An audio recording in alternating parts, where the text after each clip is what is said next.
Brand new year, brand new goals. Let's go, baby. Woo!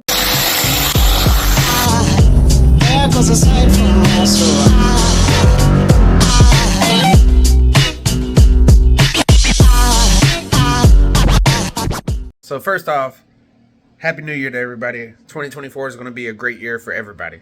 For me, for you, for your family. Nothing but health and wealth. Health is wealth. So, Happy New Year, guys. Let's kick this party off right. All right. In the last video, we got a whole bunch of stuff done. We got the whole turbo kit basically on, minus one little crucial part, and that's what we're going to tackle first. So, a turbo, right, takes the exhaust gas, goes in, spins the hot side, and it's connected to a shaft to the cold side. It draws in cold air and goes into your motor. Typically, some cars will have intercoolers, some won't. This car does not. At some point, we'll probably run a bung in here and just spray E85. The car's on E85 for the moment until we upgrade to a Dominator. Then it's going to be on methanol. But right now, it's on E85. Well, it's going to be once it's done. So, we have the drain. Y'all saw that in the last video. We have this big 12 AN drain going from there over to the oil pan to get the oil out of it. Well, we got to feed it. So on a big block, mopar this is, you have two oil ports back here in the back. Over there you see a low dollar sensor. That's our oil pressure sensor. And right here is just a 6 AN fitting. So we're going to take that guy, run it under the intake, down through here, keep it away from the hot, and go right there to our feed. Now, how we're going to do that is Evil Energy. I bought a 6 AN kit. I need it to do the feed and also to redo my trans cooler. So, I think these are, I'll put the price up here on the screen right about here. Just off the top of my head, I think they're 60 bucks. And you get, this is 20 feet of 6 AN. And you get some fittings. We get, looks like 6 fittings. We have 2 straights, 2 45s, and 2 90s. So what we're going to need here, we're going to need 1 straight and a 45 is what we're going to go with. Now, Evil Energy also sends you these to clamp them together. We'll use that on the trans cooler, but there's 2 of those. We'll use that on the trans cooler, but not the oil feed. And then they also send you this deal for the PTFE line. You don't have to have the PTFE for oil and trans fluid, but that's what we have. And that's all you'll need, minus you'll also need some sort of tape. I prefer electrical tape. And that's it. So let's cut these zip ties and get started. I'll show you how to make this. Alright, hopefully you guys can see me. I'm a little fat, so it's kind of hard to get down here. Alright, so they ship this with masking tape. They use the masking tape to cut it. So, the first thing I'm going to do is just peel this stuff off. Don't need that where we're going right now. Maybe.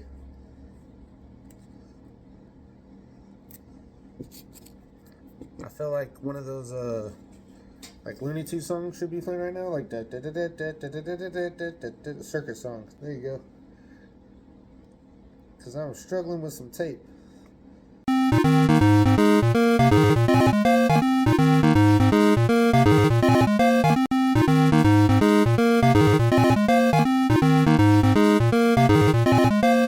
Once you got your fitting together, I'm just going to snake this under the intake, pop it down there, and kind of figure out where I'm going to route it so we can measure it on what we're actually going to need.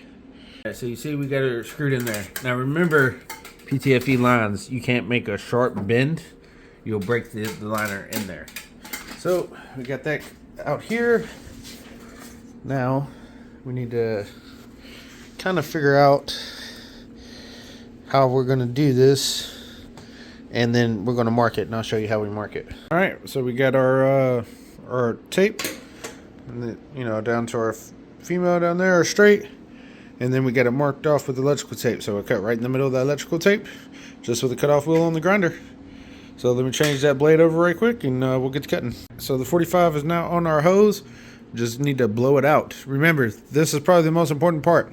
Blow it out. I just cut this hose with a grind off, or with a cut off wheel. So everything that just went directly into this hose. Clean it out. It don't take much. Just blow a little bit of air through this guy, and all is well. Now, I didn't show anybody, but we got our catch can mounted up. Now, there might be an issue with it in the tire whenever we're turning, whenever it's at right height. We're just going to have to see. If so, then we're going to move it more this way, but I try to keep it away from the heat of the header. That is kind of like a plastic. It's not kind of like, it is plastic, so I wanted to keep it as far away as I could, but also back there so that we keep short hoses to it. Now we're running a 10A in off the front of each valve cover over to each side of that. Is it going to be enough? I don't know. Time will tell. That's just the way we did it. All right, went ahead and got the bracket made for the alternator. The alternator is not going anywhere. Belt alignment looks great. This guy, you know, just a simple L just out of aluminum, and a bolt through it to that tensioner there. Now that tensioner, I don't really use it as a tensioner. It's just an extra mounting point because of the way we had the belt set up. And then also the fuel pressure regulator. We went ahead and mounted it off the fuel rail. So fuel pressure regulator cannot be mounted to the firewall per NHRA. I know this car probably won't pass tech for what we're doing, but if we ever do need to get a tech, that's one of the things they won't gig us on. So moving on, inside. So we have started our wiring process, and we made this pretty sick little board here, and we'll show you that now. All right, so a little bit's happened since I've last updated. It's a new day, obviously, and we just kind of got to work. One, I went ahead and changed this 45 over to a 90. We clamped that guy, fixed that guy, fuel system's completely done. And now, what we're doing is we're about to start mounting all the wiring. So obviously everything's got to be cleaned up. But we took this here cardboard, okay, and this cardboard fits right in here. So what I'm doing is I'm making brackets. I'm going to take 3 brackets, weld one here, up here, and over there, and then we're going to piece of aluminum. That way we can mount all of our electronics on there. So I'm trying to like just kind of round these off so it looks good, and then we'll weld them to the cage. All right, guys, so we got our tabs welded on. Just look at the welds on that one. Don't look at the other two. I mean, that one ain't too bad. That one's okay. But Jesus, my out of position welding, it needs some help. So we're going back and fixing up where, you know, we're welded, cage, make it look good. Floor kind of looks like ass, but that's something we just ride with. I don't see it. Nobody else sees it. I mean, none of it's rust. We've already fixed all the rust holes, so I ain't worried about it. Pick up our magnets, move that wiring up there over the windshield, and hit this up, and then we'll start cutting the aluminum. Y'all won't believe it. Painted the tabs. Now I'm wet sanding the aluminum to put in the car. What's happened to me? I'm sorry. I live by, you don't have to get it right, get it running. Then you can get it right later. I don't know what I'm doing. My dad's a bad influence. Trying to make it look good. But it is looking good. We're wet sanding it. Everything's painted. Once again, you can only look at those welds, none of the other ones. Now there's already sand, dirt all over it, so it is what it is. All right, workshop. So we'll get this cleaned up. I might even polish it, guys. I don't know. We'll just see where this goes. All right, guys. So we got our plate in. Now, this plate's gonna do is like, here's our terminator. We're gonna mount our terminator like right here, and then on this back side over here, we can mount like all of our electronics. Like, for example, like, you know, this guy, and then our relays and all that stuff. So it's just a nice addition. Like real race car stuff here.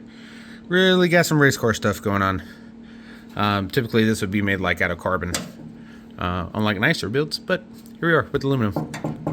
Probably added, I don't know, like maybe a pound to the car. I still got to tighten up that back guy back there. I don't think the nuts are right for the bolts. Yeah, it's really not one to go in. So now this thing is permanent because I ain't never going to get those bolts out. Put it in with the Milwaukee. It'd be fine. You know, we're going to make it nice, I guess. But we're gonna do some shady shit on the way there. So, got that going. Up next, what I need to do, I need to pull the front springs off. My front springs are 350s. And I got some 200s to go in there. Get those pulled off. And Scott Riddle with the Hellcat, we're going to put those 350s on his rear. He's got, I think, 400s or 450s because it's an IRS car. I don't know anything about IRS. And that's what Viking recommended. But we're trying to get it to squat a little bit harder. So I'll go ahead and pull these off and get those ready for him. All right, so got the new springs on. These are the 200s. And the old 350s are right here, ready for Scott for him to pick up. So I didn't put them back on yet because I kind of went through and cleaned that up and painted that, and also cleaned up all the hardware as well. So I might even shoot some paint on those before I put them back in because I'm pretty sure that's just going to rust immediately. A few moments later. All right, so let's see. We got as y'all seen, we got the tabs welded on, the aluminum on here, and this is where all of our electrical will be laid out here. That's where the ECU is. Now, we are balling on a budget, so we got a Terminator. One of the first upgrades once we actually get running and stuff is Dominator. But if y'all know me by now, my philosophy is you don't have to get it right, just get it running. Well, I've been trying to make things as I go just a little bit nicer. That's one of those things. And y'all see we got new wiring laying out everywhere. I'm gonna spend this week, we got to relocate the transcooler from the rear. We're going somewhere up here around the passenger footwell, and then run it over to the trans. I got to locate a dipstick. All of the dipstick tubes for a power glide that I have don't fit, so we got to get that. We got a plug on the way for the fuel regulator, and I'm hoping this weekend I'm gonna try my best to hit the start button.